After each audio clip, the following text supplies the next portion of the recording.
已經同英法德二領袖進行視像會議。各位，行政長官梁振英同埋林鄭月娥見記者一齊睇睇。同政改相關嘅工作呢，落去有3個方面。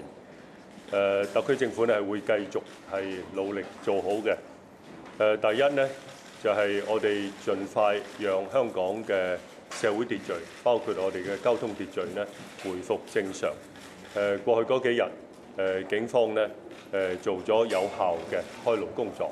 呢方面嗰個效果呢，大家係有目共睹嘅。第二方面呢，我哋會繼續推動政改，因為市民大眾嘅共同願望呢，就係能夠喺2017年根據基本法嘅規定同埋人大常委會嘅決定呢，落實一人一票普選行政長官。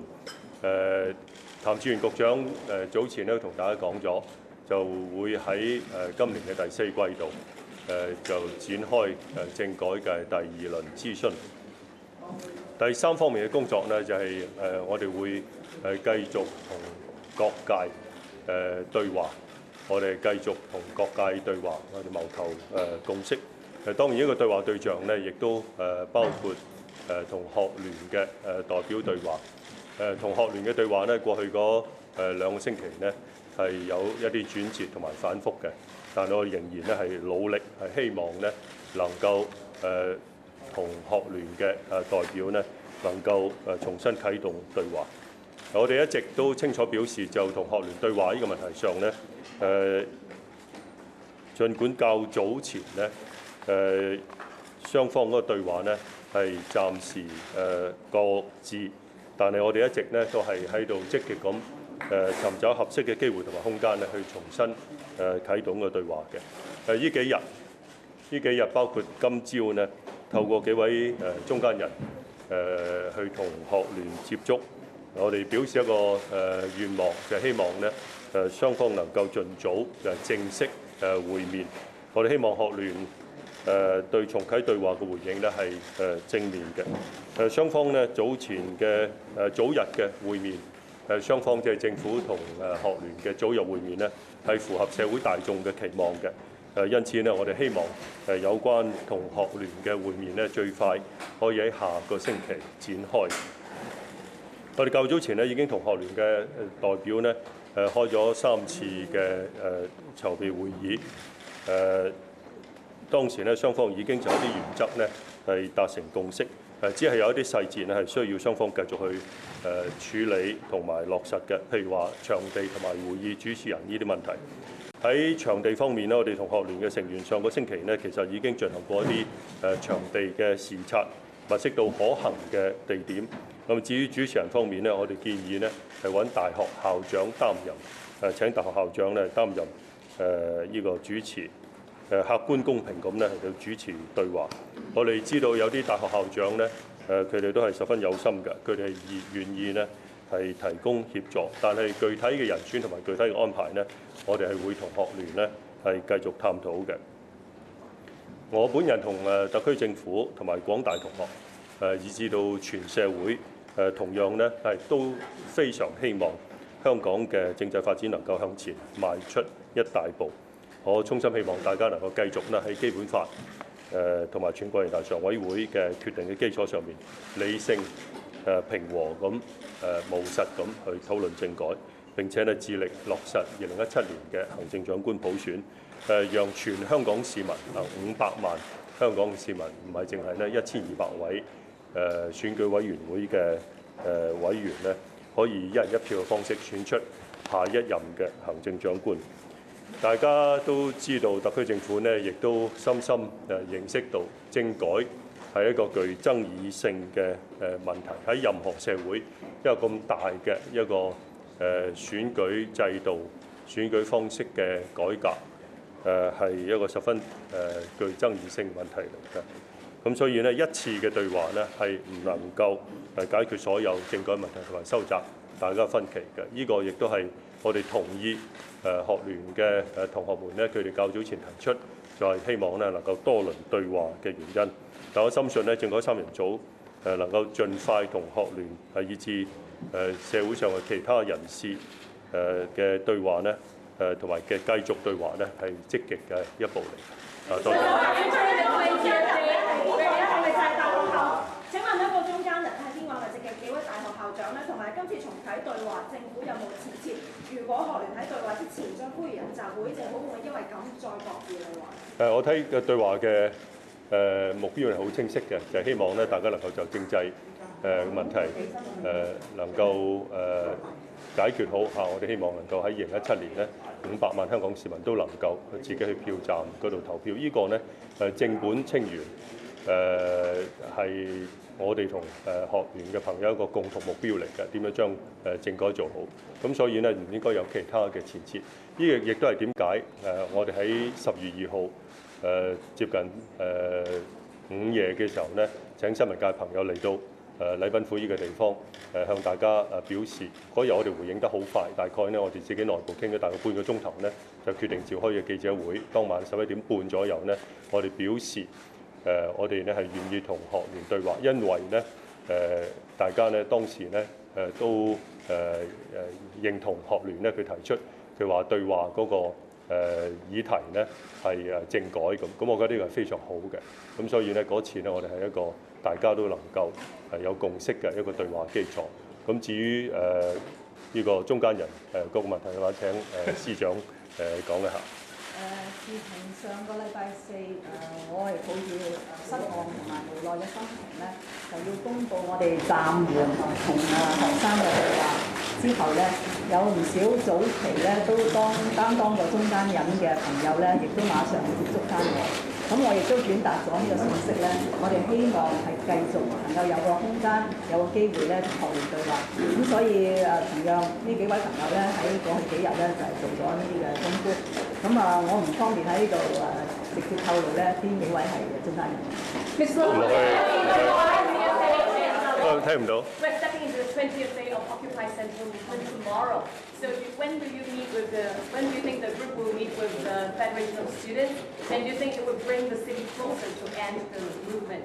And Ms. Lam, would you mind to also respond to the Federation of Students that it's unnecessary to have a middleman?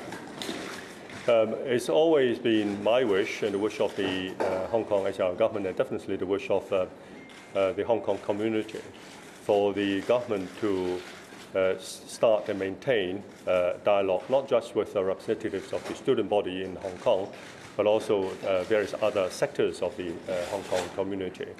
And that was why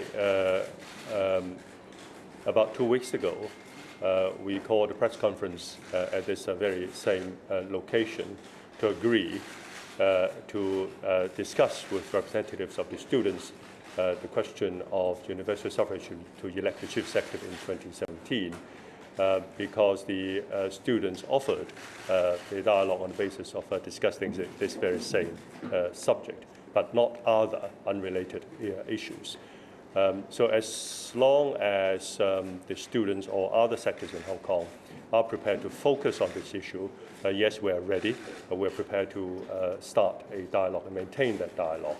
And this is why over the last few days, including this morning, through third parties, we expressed the wish to the students that would like to start a dialogue to discuss universal suffrage as soon as we can, and hopefully within the following week.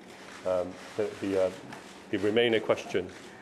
Now that we have announced the decision to resume a dialogue with the Hong Kong Federation of Students, I'm very happy to have a direct dialogue or direct communication with the students themselves.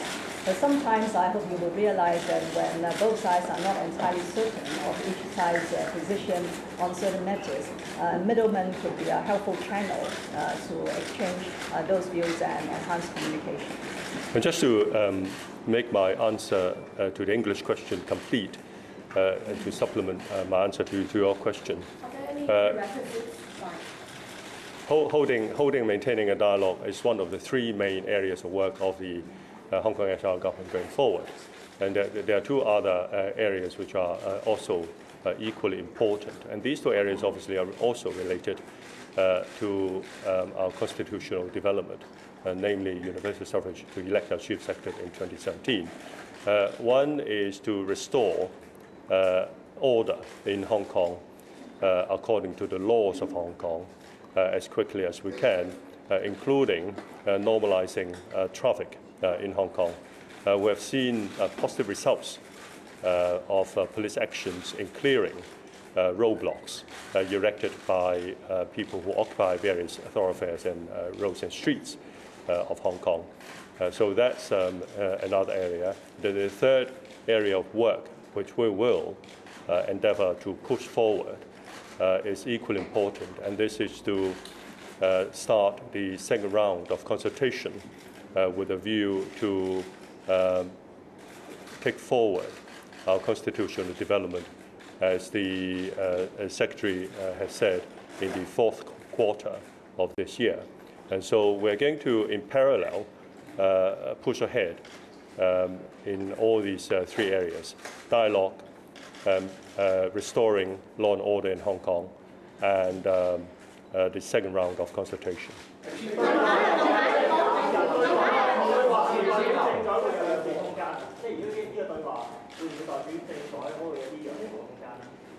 政改嗰個空間咧，其實一路都唔清楚㗎啦。第一，中央多次表明人大常委會嘅決定係不會收回嘅。第二咧，就人大常委會決定嗰個理據，中央喺事前事後都同香港各個方面包括喺立法會嘅泛民議員向佢哋説明解釋過多次。第三咧，就第二輪諮詢，我哋諮詢嗰個範疇咧，我哋係希望大家係根據基本法嘅規定同埋人大常委會有關決定咧，係向特區政府或者通過特區政府咧向中央咧多表示意見。咁所以呢個唔存在一個讓步不讓步嘅問題。特區政府同埋中央就我哋2017年普選嗰個空間同埋嗰個法律嘅依據點咧，一直以嚟咧係清楚同埋一致嘅，落去咧亦都係咁樣。政府定有誠意咧？我想問政府定晒所有前設點代表有誠意咧？我諗基本法嘅規定同埋人大常委會嘅決定，我哋不能夠違反，咁呢個係社會嘅一個共識。而事實上比起上幾屆嘅行政長官選舉咧，大家知道今次人大常委會喺8月31號定出嚟嘅嗰個框架決定咧，可以讓500萬香港選民，而唔係1200位選舉委員會委員去投票選出香港嘅行政長官咧，呢個係香港民主發展一個重大嘅跨越。當然有咗人大常委會呢個框架決定之後呢，我哋第二輪嘅諮詢，我哋仲可以咧聽大家意見，就呢個提名委員會佢嘅具體嘅組成等等，呢個呢大家仲有空間嚟到去討論嘅。有一啲前設呢係唔係務實嘅嚇。譬如話要修改基本法，譬如話呢要人大常委會撤回嘅決定等等呢，我覺得呢啲唔係務實或者係符合香港個憲制框架嘅一啲做法嚟嘅。仲有啲咩傾到啊？因為其實都係要求就係話要係撤回人大框架啦，但係另一方面啊就係你哋就話即係而家都唔會再撤回㗎啦咁樣。咁我想請問，咁其實咁仲有啲咩對話嘅空間可言咧？雙方之間我哋再一次流會咧，特區政府唔能夠將不符合基本法嘅一啲要求，譬如話公民提名，將佢變成符合基本法。我哋唔能夠將非法嘅嘢咧變成合法嘅。第二呢，唔係特區政府講嘅，而係中央講嘅，人大常委會嘅決定呢係不會撤回嘅。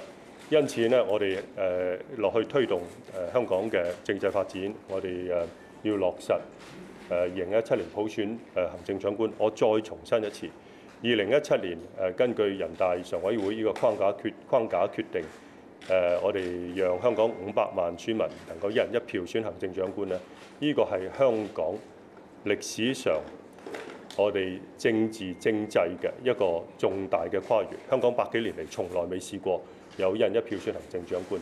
我知道呢，香港有部分嘅朋友呢，包括學界學聯嘅朋友呢，佢哋認為嗰個提名程序呢係可以更加，佢哋認為咧可以民主一啲，又或者咧嗰個提名方式可以更加開放一啲。但係咧呢個唔係基本法嘅規定。人大常委會根據基本法嘅規定同埋之前嘅人大常委會決定咧，已經有咗8月31號嗰個框架嘅決定。我哋認為咧，我哋要符合基本法，要符合人大常委會嘅決定，因為香港係個法治社會，我哋一定要喺呢個法治嘅框架，喺我哋嘅憲制嘅基礎上面嚟到進行我哋嘅普選嘅工作。咁所以咧落去嘅工作我哋一定要喺呢個基礎上面。呢個亦都係10月2號我哋願意我哋公開表示願意同學聯嘅代表嚟到去傾政改問題嚇，大家嗰個共識嚟嘅。梁生，你佢擔心咧，其實警方近日嘅一啲表現咧，其實會令到只會激發更加多市民上街，同埋令到市民同埋政府有一個對立。首先咧，警方過去嗰一段時間，佢哋嘅工作咧係十分辛勞嘅，任勞任怨嘅。佢哋無論喺體力或者精神方面都受到巨大嘅壓力。喺社會上都好多朋友啊，包括一啲市民向特區政府同埋咧透過新聞媒體咧向全社會表示，喺好多其他社會啊，包括一啲民主嘅西方社會都未見過有警察係咁克制嘅。譬如話佢哋守衛政府總部嘅警員咧長時間以嚟佢哋自己出入，或者佢哋嘅車輛出入，佢哋嘅物資出入，以至到佢哋嘅膳食出入，都要受一啲佔領中環人士去檢查。我相信冇咩邊個社會嘅警察係願意係接受呢啲咁樣嘅條件。佢哋願意咁做呢，坦白講係對佢哋嘅精神係造成比較大嘅壓力。點解佢哋願意咁做呢？就係佢哋係唔想激發社會嘅矛盾。佢哋作為執法者，長時間以嚟容忍喺社會上廣泛長時間存在嘅一啲非法活動，呢個對佢哋嚟講咧係一個極大挑戰。整體嚟講，警方喺過去嗰幾個星期佢哋嘅工作咧係有成效嘅。大家睇到佢哋喺金鐘道開路嘅時候，佢哋做法係十分專業嘅。喺冇嚴重衝突嘅情況底下咧，將條金鐘道咧恢復翻佢原有嘅功能，就係俾大家行車。所以警方嘅工作呢係有效嘅，係專業嘅。當然我哋知道呢，尋日凌晨發生咗有人聲稱被警員毆打嘅事情，但係我哋呢個社會同任何一個社會一樣，我哋係有機制、有法律、有政策處理啲事情嘅。我絕對唔同意社會上有人用政治化嘅方式嚟去處理呢啲應該用法律同埋用機制程序嚟去處理嘅問題。我哋更加咧唔應該因為發生呢件事，無論呢件事咧到最後我哋調查嘅結果係點樣，我絕對唔同意咧係大家將件事咧係上綱上線。咁所以咧，我哋一定要實事求是，唔能夠一竹篙打一船人。落去唔單止處理呢啲大規模嘅群眾集會，我哋日常嘅社會治安，我哋仍然係要靠警察嘅。咁所以呢，我哋一定要是其是非其非，我哋要依靠我哋嘅制度、我哋嘅法律同埋政策辦事。我哋唔應該將呢件事呢係政治化嘅。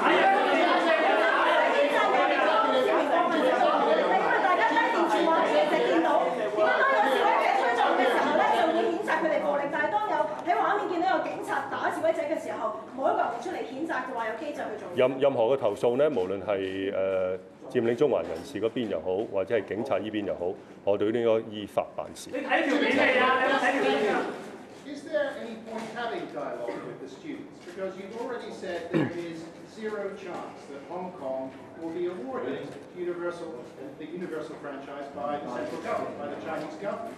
So what are you going to talk about? Sorry, I missed your second part of your question. Is there any point having dialogue with the students, with the protesters? Because you've already said there is zero chance of Hong Kong being awarded the universal franchise. So I'm wondering, what would you be talking about? The NPC, the National People's Congress Standing Committee decision, gives Hong Kong universal franchise in 2017, according to the Basic Law. And the Basic Law says that universal franchise will follow nomination by a nominating committee, and that is what it is. So it is universal franchise. It will be one man, one vote, instead of 1,200 election committee members electing chief executive. That doesn't meet the Western conception of what universal franchise is, though. Well, we don't find civic nomination in all Western democracies either.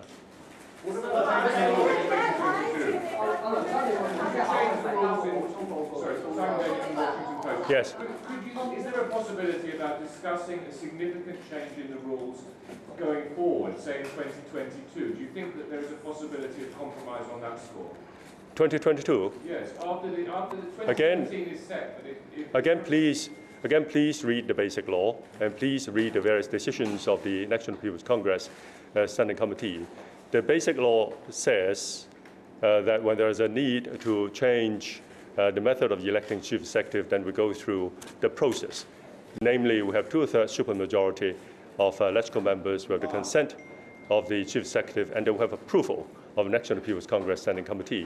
So it doesn't say that 2017 is the only and last time to change the method of electing chief executive. So if we do it in 2017, we can change it again in 2022, and that's insofar as the constitutional arrangements are concerned. And if we don't do it in 2017, we could try to do it in 2022 too. So in short, 2017 is not the only and last time.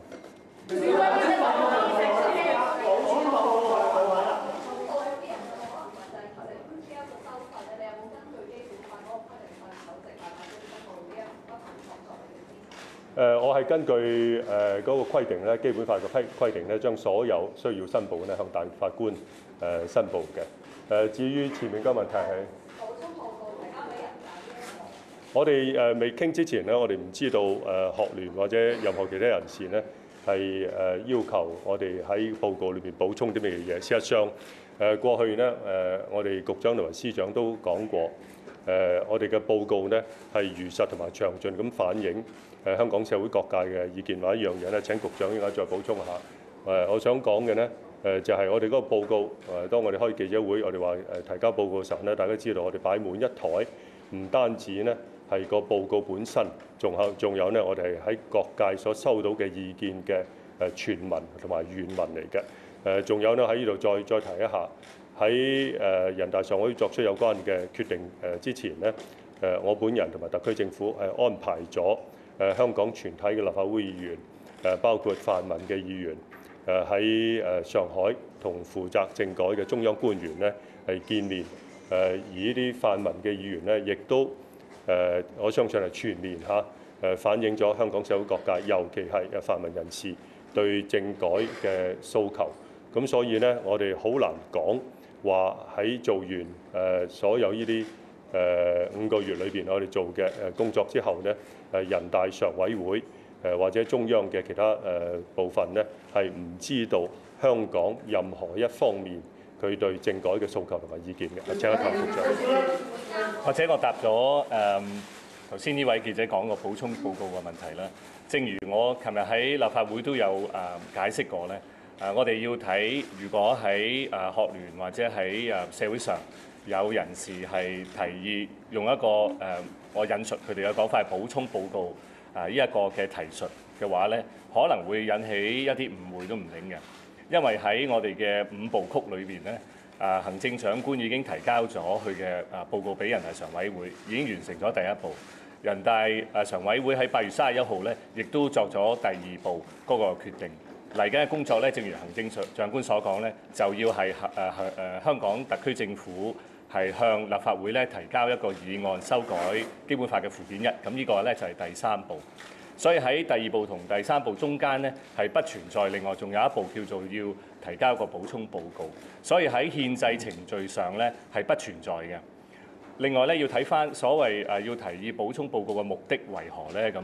如果提議嘅人士係認為提交個補充報告嘅目的係要全國人大常委會去改變、撤回或者係修訂佢8月31號嘅決定呢，我認為喺憲制程序上同埋喺個現實上呢，係唔存在呢個可能性嘅。咁所以我哋要搞清楚究竟所謂寫一份報告佢嘅目的同埋佢嘅本質係咩嘢咧，我哋先可以進一步評論咁樣。Mr. Lam, do you think it's possible to file a supplement document to the NPCSA? Do you think it's possible to hand in such a supplement document? Okay, as I have just explained, in terms of constitutional process, there is no such step between the second step and the third step for the SAR government to submit yet again another reports. By the Chief Executive to the NPC Standing Committee because there is no such thing under the interpretation made by the Standing Committee on the 6th of April 2004. So constitutionally, there is no such thing. And the second point is that we are not too certain about the purpose of making such a supplemental report.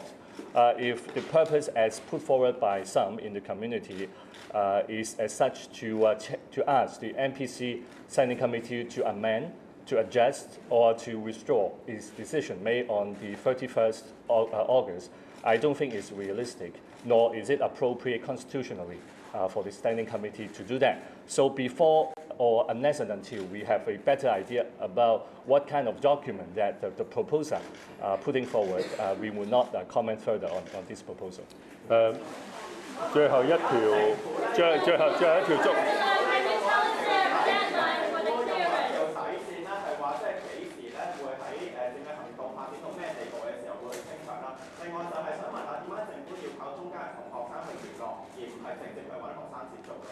你講個中間人先。其實呢個商討咧都係雙方面嘅。有陣時咧就我哋都想去接觸啲學生，但係咧你都知道有陣時呢啲直接嘅接觸咧唔能夠每一次都係喺公開嘅場合嚟到進行。咁所以學生方面咧都俾到我哋嘅信息咧，可能如果透過第三者、透過個中間人去將佢嘅意見反映俾我哋咧，聽到咧係適合。就。Sorry. I'll take this as the last Chinese question, and then I'll give you the last English question. 呢個清場嘅問題咧，有線電視。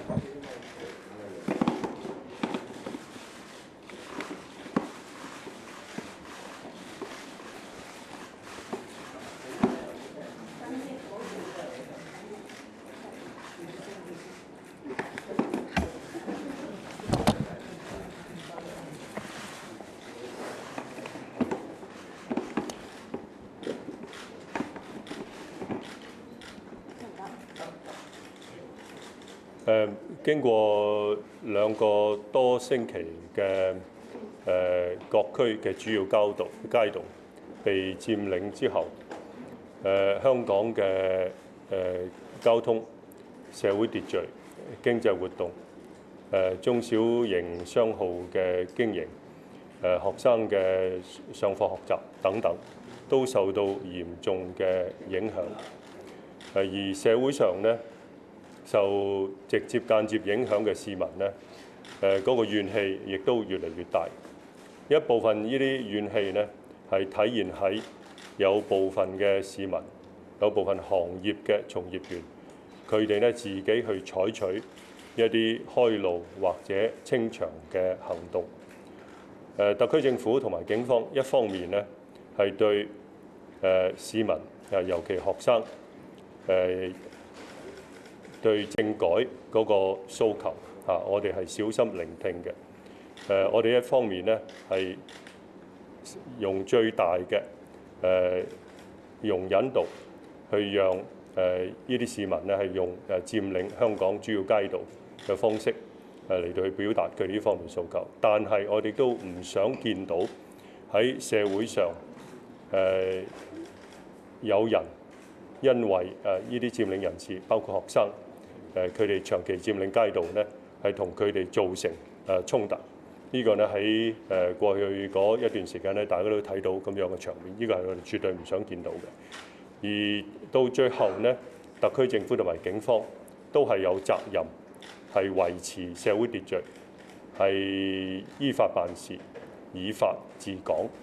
咁因此呢，佔領行動雖然特區政府過去一直呢係十分容忍，唔能夠長此下去嘅。過去一段時間，警方採取一啲變通嘅方法，就係開路唔清場。咁就無論係軒尼詩道也好，金鐘道也好，以至到中環有啲比較細小嘅街道，警方呢都能夠將佢恢復開通，冇造成任何嚴重嘅衝突。落去呢，我哋唔能夠讓由於呢啲街道被佔領呢，係造成對香港社會局部或者整體嘅負面影響持續落去嘅。咁所以喺適當嘅時候呢，係警方係會用適當嘅方式嚟去處理呢啲問題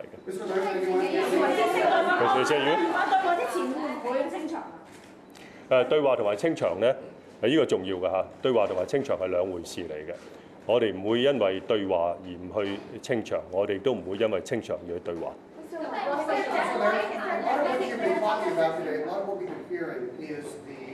Process of constitutional reform and deciding, along with the secretary, the ins and outs of the process. Number one, do you really feel that the students, when you finally sit down and engage in talks with them, is this what they? Sorry, because they want to hear. Number one, and number two, do you realize that you need to put yourself in their life and represent? I lost you on number one. In a more positive light. I lost you on number one because it's a bit noisy this side. We've been hearing a lot about the constitutional reform process and the details involved. That's not what the students want to hear. They want to hear something very constructive. They know what they want, number one. And number two, when you do go to Beijing and you pass on the message, you do realize you have to carry yourself with a different tone and express a different viewpoint to Hong Kong. How are you going to make sure that happens? Sorry again, I lost you again on number two. Let me answer you on your first question. The most constructive thing that the Hong Kong government can offer the students is to sit down and listen to the students what we can do together within the framework decision of the National People's Congress Standing Committee. The Hong Kong Special Administrative Region government cannot make something that is not in the basic law possible. Politics is the art of the possible, and we have to draw a line between possibilities and impossibilities. The central authorities, and this is not the Hong Kong SAR government, the central authorities have said clearly that they will not retract the decision of the Standing Committee decision on the 31st of August. So that's what they said. And we would like to explore with them what else we can do together so that the 5 million eligible voters in Hong Kong will have the first opportunity in Hong Kong's history to vote in the chief executive in 2017. And this has never happened before. It's not, I'll say this again, it's not provided for in the Joint Declaration. The Sino-British Joint Declaration does not have the words universal suffrage or direct election of the chief executive. What the Joint Declaration does say is that the chief executive of Hong Kong Special Administrative Region will be elected on the basis of consultation or election held locally. That's what it said. Mr. Wong, you're still defending the same line there, though. The people of Hong Kong have made it clear they want you to take a different line and express a different viewpoint to China. You're still defending the whole standing committee. The views, I'll ask my secretary to supplement my answer. The views of the Hong Kong people have been communicated to the National People's Congress very clearly after 5 months of consultation. We sent to Beijing not just the report of the Hong Kong SAR government, but the views expressed in the original forms, in the form of appendices to Beijing. And we also organized, and this was the initiative of the Hong Kong SAR government, face-to-face dialogue between various sectors and parties in Hong Kong and leaders of the central authorities who are in charge of this matter. One example was a meeting in Shanghai, which I personally initiated.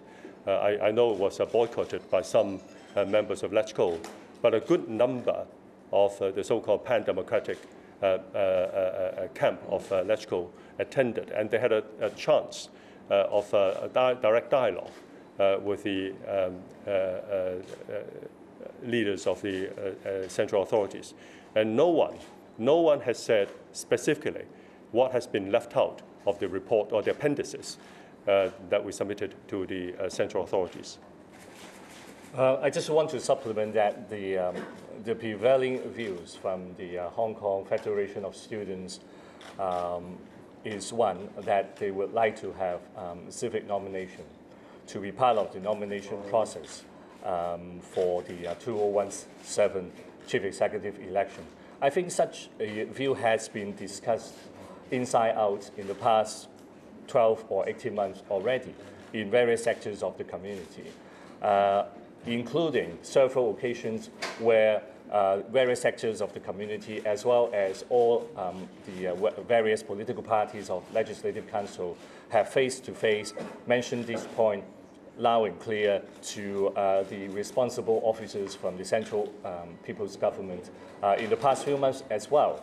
And the NPC Standing Committee has taken into account all those views, pros and cons, from the Hong Kong community, and has come up with the decision made on the 31st of August. So we would have to press forward to take the matter forward so as to catch up with the timetable that we would like to have universal suffrage for 2017. If we continue to drag on something that is impossible in the coming few months, then the answer would be quite clear, or the reality is that we will not have universal suffrage for 2017. I don't think that is what the majority of Hong Kong people would like to see. I think the majority of Hong Kong people would like to see one-man one vote for Chief Executive election in 2017. And if we could enlarge our horizon around the world for more than 160 or 170-something jurisdictions, not many have civic nominations as part of their political structure, especially for the election of the head of government or the head of state. So if we insist on such a thing in the electoral system for 2017, I think we are really heading towards the wrong direction. I think we all have to have full regard to the basic law and the constitutional framework, and having full regard to the political reality. At the end of the day, we need 2/3 majority of electoral members to support our proposal, and that would be a cross-political party support, not just the pan-democratic, not just the pro-establishment, but all political parties would have to work together to make it happen. That's the point we are trying to make. Also outside LegCo, I also look forward to a dialogue with the students, trying to explain to them the legal confines that we are facing. And we both have to be realistic. There are many years ahead for our young students. They have all the years, all the time. In the fullest of time, they should not just put all their focus on 2017. If they can just step it a little bit and look beyond 2017, maybe many of their aspirations could be addressed in future years as well. As the Chief Executive has just mentioned, 2017 is not the final stop. It is the beginning of a new chapter for democracy in Hong Kong. And I hope the students will see that and seize that opportunity next week when we begin our dialogue. Okay, thank you.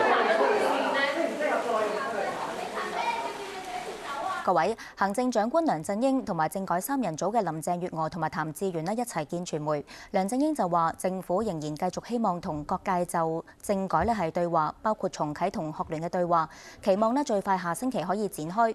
而家係就場地同埋主持人嘅角色係繼續商討。主持人希望揾大學嘅校長去到擔任。梁振英就話政改嘅議題係具爭議性，一次嘅對話係唔能夠收窄分歧。但佢就重申，中央已經表明人大常委就政改嘅決定係唔會收返，而政府亦都唔會因為對話而唔進行清場。現場情況睇到呢度，休息返嚟有下一節新聞。